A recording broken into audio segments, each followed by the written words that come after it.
uongozi wa Young Africans haujazungumza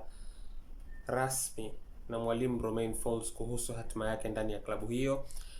licha ya kwamba uongozi umekuwa ukifanya harakati za makusudi za kuendelea kutafuta kocha mwingine kwa ajili ya kuja kukaimu nafasi yake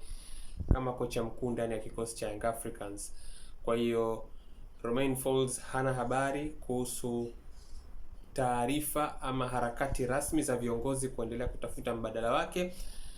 Yupo kazini, anaamini ana nafasi ya kufika kwenye mchezo ujao wa Young Africans ambao utakuwa ni mchezo wa kimataifa dhidi ya Silver Strikers, lakini uvumi unaoendelea kwa kiasi kikubwa sana ni kitu ambacho bila shaka na yeye atakuwa amekiona, isipokuwa taarifa rasmi kama ambavyo makocha wengi huwa wanaamini huwa ndio ina uzito zaidi kutoka kwa uongozi, bado haijamfikia kuhusu hatima yake ndani ya Young Africans.